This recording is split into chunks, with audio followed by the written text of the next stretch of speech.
Here at Chung's Martial Arts Academy, we teach both Taekwondo and Tang. And while lots of people have heard the name Taekwondo before, very few people have heard the name Tang. And you might be wondering, what is that? What's the difference between Tang and Taekwondo? Why even mention it? Well, first of all, when you're talking about differences between styles, understand that it can even vary from school to school. So, for example, the way that I teach Taekwondo is a little bit different than someone else teaches Taekwondo. And then there's lots of different nuances, such as the organization you're in. Some Taekwondo styles are going to be almost indistinguishable from karate, whereas the Olympic sport version, like what we do, it looks a lot different because it's got a unique sporting element to it. So understand that I can only give you some generalities on what the difference between some of these styles are. But let's look at Taekwondo and Tang. It's a little bit of a history lesson. Taekwondo is actually a relatively recent invention. The name didn't even come into use until the 1950s. Now, as you probably know, it's a Korean martial art. And what had happened is prior to our involvement in the Second World War, the Japanese occupied Korea, just as they were doing to China. And they brought over with them many of their recent developments in martial arts, one being Karate-Do, and specifically the one that really seemed to take off is usually the Shotokan variation of Karate-Do. And so they began to teach that in Korea. And a lot of Korean people practice that. Now, if you read karate in Korean, it would be pronounced Tang. So usually you use the traditional Chinese characters to represent the same thing. So if you wrote it, if you were Japanese, you would read it karate. If you were Korean, you would read it Tang. And the Korean translation refers specifically to the older meaning of the word, which is that it comes from China, hence the word Tang. Whereas the more modern translation of karate that the Japanese would have adopted was empty hand, because when nationalism was on the rise, they wanted to separate and distinguish themselves from some of the other Asian countries and didn't want to acknowledge the Chinese roots of some of the karate movements. And that's exactly then what happened with Taekwondo. You see, as the war ended and the Koreans separated themselves from that Japanese occupation, there were understandably some hard feelings toward Japanese culture. Now, there were lots of people who had learned Tang or karate, and they didn't necessarily want to give up their training, so rather a new name was given to it, which is Taekwondo, and a sort of mythology surrounding it, tracing its roots back thousands of years in Korean history, was given to it to help legitimize it in the eyes of that culture. And many Asian cultures at the time especially legitimized things with a long history, so they felt that was necessary to give it legitimacy, when in fact it's actually a pretty new conception. Now, at first they were very, very similar, but over time they started to grow apart and they became quite different. So there's two types of Taekwondo primarily. There's the World Taekwondo style, which is what's in the Olympics, and there's the ITF, International Taekwondo style, and that is something entirely separate from it, and they both have their own sport system and set of movements. So I'll primarily talk about the World Taekwondo style, since that's what we do here. And so originally you would have had these forms or pumse that came out of karate. They're still done in Tang, and we call them Pyongan, which is very similar to the Okinawan way of pronouncing it, which would be Pinan.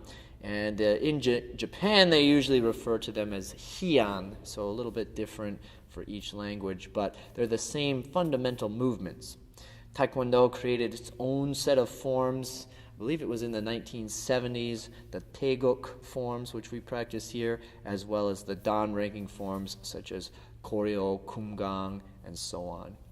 So those are relatively recent inventions, and what they did is they took all these different masters from different styles of Tang Sudo or Taekwondo, and they brought them together, and they each got to contribute to the formation of these new forms or pumse that help distinguish them from Tang Sudo or Karate, if you use the Japanese term again.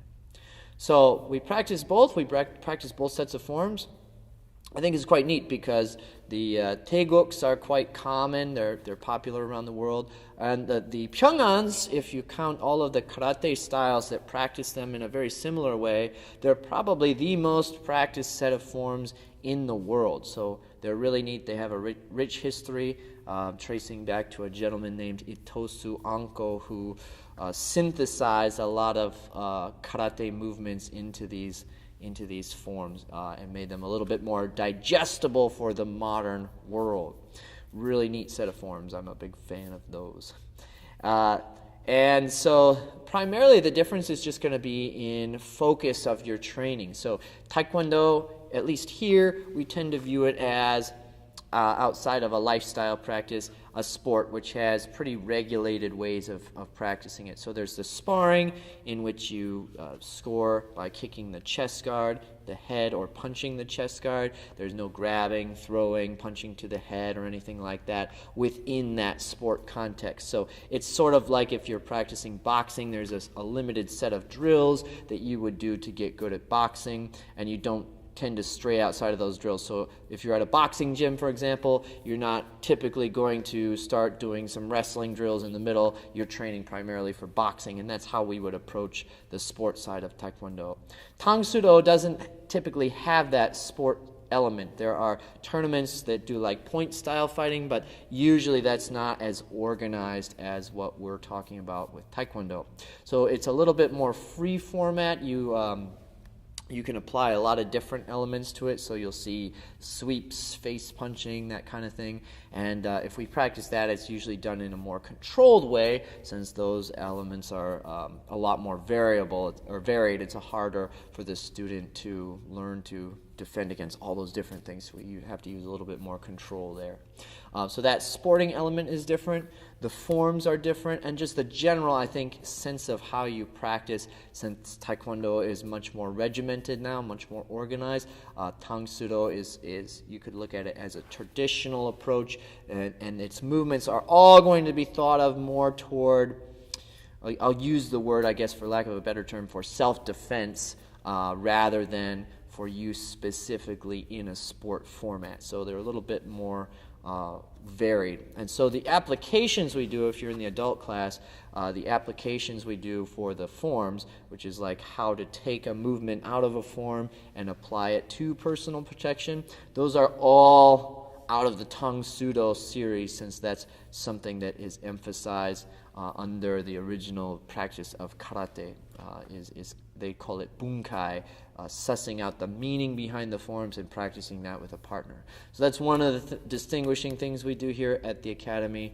Then we practice the forms themselves that are different, and sometimes, usually not as part of a regular class, but with some students who are interested, we'll do the Tang Sudo style sparring, which is just a much more open-ended format for sparring, emphasizing broad range of techniques, but also more control that you'd have to use to make that safe.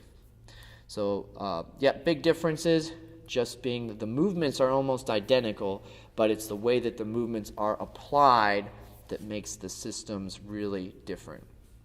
Hope that helps. If you have any questions, feel free to drop a comment, and that will help with future videos. I'm always happy to make more videos and explore topics that you guys are interested in.